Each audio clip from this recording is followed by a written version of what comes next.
They now manaraga advertise to body number sajinaraga. Kubanina Kanadu Kanasanera. Eibu Hamende Hositi, Henjin Bayawi, Nupi, Nasaka Tale, and on the Hiber, now the reply to Agi Mawam Ovagi support them. Is it Hello everyone. Hello everyone. मैं अपना mic channel ले तराम नौचे अदो मैं आम नैसे की video सीधी की वैने video इन्हें पूरे गलत चाहे अकोई बानी चंगना मैं आम की क्वेश्चन करेगी रिप्लाई पीज़र रखे सिगा अफबामा सुंपता बा अनि मगे और कने बका अदो मैं आम ना हिंजन खंड बिदा खर फजा खंड बिदा आंसर से लोबियो ऐसा न खर अनि मसासे नुंगाइते बदुना सब कसलोने सिरुम नबी माले दुना लाला फजा ब्रेकिंग से दुना हमारे मैं कंगोया मैं कंगे Mumbai says you would be young woman bra. I see me do ne. Bank woman bra. Adom nung the Tarakpa Wahi, and the Tarpa Wahi, Pakum, Sekobani Manor, Kumduni, the daddy, a jing Bamina Sunu Shidu neba. Miko, Muna habits to Miko, kind of in a conduva. Yarina. So let's get started. Adom key. Dipali 4267 से ना को नते ना मनरगा advertise तो बड़ी है रे खन number साजिनरगा अखबानी ना खने दुबु खना सने खना बुझ जाओगी खना सने बुझ जाओगी ये क्या ऐसी में खना सने बकम खना सने बियाओगी बा खना सने बकम तंद याओगे पोटा उलम दे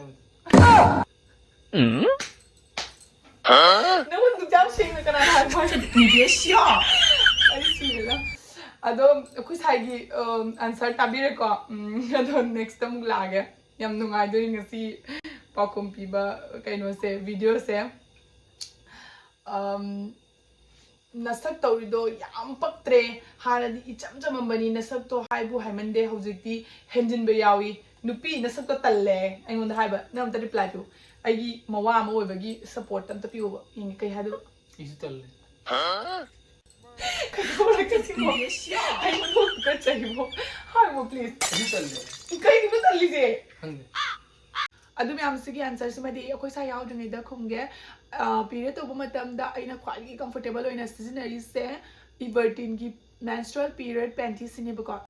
Sigi panties said Dukimati Kani have the Angang a hand like this gun, the Sinabayai, I did Sinabanungai, Kidan and Mangani said to the Nuti, you don't see it and go comfortable women, Menamaram or a with Pamum de la Hippe, Chetlek or Isadiam eyes about the Oyaboka.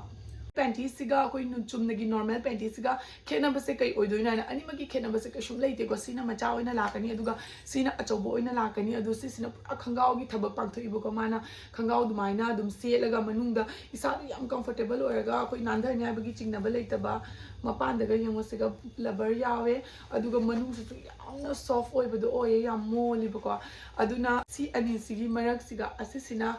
Paiba, Jawu Zawe, Sada Nusunungai, period panties, hair, Kangapomatam, the Gisi, the Nana Sinner, she says, Sinabasi, and Wale, Marakta, Kajikaji, Chapamatam, the Sisine, Aduga, Lamlamna journey, Chaka the Ba, Allah, Pom, the Chaka the Boy, the sticky period panties, Sisine, it all have a sudden night of a documama, the late Tibuka, of the Singapore among the happen night of a I am the IG experience to share to Jerapani, although Dum the labor matan to see Selaga Tabak Shuba, Chombo Panbakoiba, Satina Karim, shouted out the height I come saying, do not see a size to Makalay. Dunimiam, a Hosadi question, but tell led when I videos as a guy to my Makata Tajar again. Mamma the question over Gankomu.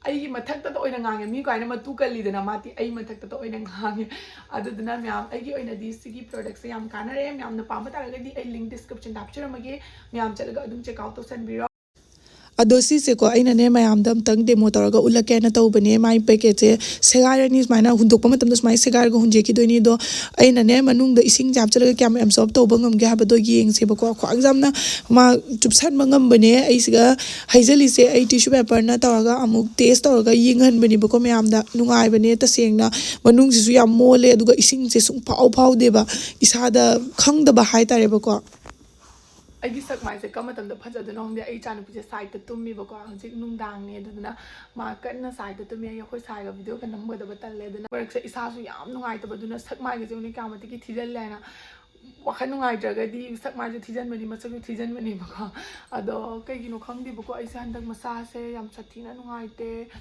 masakju thijali ꯅꯤꯡꯕꯁꯨ ꯀꯩꯝ ꯄꯣꯛꯇꯦ ꯀꯩ ꯆꯥꯁꯤꯒꯦ ꯍꯥꯏꯅ ꯈꯜꯂꯤꯅꯦꯕꯀꯣ ꯍꯧꯖꯤꯛꯁꯦ ꯑꯗꯨꯝ ꯋꯥꯈꯜꯁꯦ ꯈꯟ ꯑꯗꯨꯝ ꯂꯣꯏꯔꯦ ꯑꯩꯒꯤ ꯀꯣꯏꯁꯟꯒ ꯑꯩ ꯍꯪꯖꯔꯔꯣꯏꯗ ꯑꯩꯅꯗꯤ ꯈꯜꯂꯦꯕꯀꯣ ꯉꯁꯤꯁꯦ ꯐꯨꯜ ꯀꯣꯃꯦꯟ ꯄꯤꯒꯦꯅ ꯑꯗꯣ ꯑꯩ ꯄꯤꯔꯔꯣꯏ ꯑꯩꯉꯣꯟꯗ ꯑꯗꯨꯝ ꯄꯔꯁꯅꯦꯜ ꯑꯣꯏꯅ ꯍꯪꯉꯛꯄ ꯀꯣꯏꯁꯟꯁꯤꯡꯗꯣ ꯑꯩꯅ ꯑꯗꯨꯝ ꯑꯃ ꯑꯅꯤꯈꯛ ꯑꯗꯨ ꯃꯌꯥꯝꯗ ꯄꯤꯅꯤꯡꯕꯅꯦꯕꯀꯣ ꯃꯁꯤꯕꯨ ꯀꯧꯁꯤꯔꯪꯗꯦ ꯑꯩꯈꯣꯏ ꯁꯥꯏꯁꯦ ꯃꯥꯅꯦ ꯃꯥ ꯑꯩꯅ ꯀꯧꯔꯛꯇ꯭ꯔꯤꯉꯩ ꯂꯥꯛꯑꯣ ꯁꯣꯟ ꯁꯥꯏꯗꯇ ꯂꯩꯔꯤꯕ ꯈꯪꯕ꯭ꯔꯥ ꯑꯩ ꯇꯜꯂꯦ ꯃꯁꯦ ꯑꯩꯒꯤ ꯃꯔꯝꯗ ꯐꯠꯇꯕꯇ ꯉꯥꯡꯉꯦ ꯑꯩ ꯀꯧꯕꯒꯤ ꯀꯩ ꯑꯔꯊ ꯂꯩꯒꯦꯕ Bro, tabro! Launya.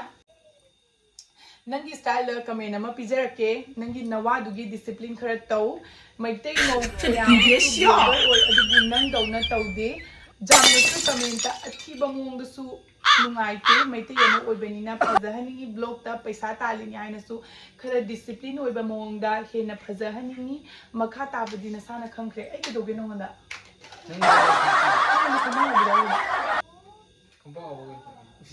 Natiba, discipline ay ay no ndo kito wala.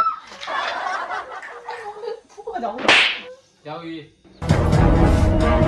Ito mo ko ito na ni fuga kito. Pero ay sinam na kita bra ay sinam ndo jam sa na uot pra ba. Oli. Oh. Sige, decide lo shinjere ko. Bye. Ta. Bye.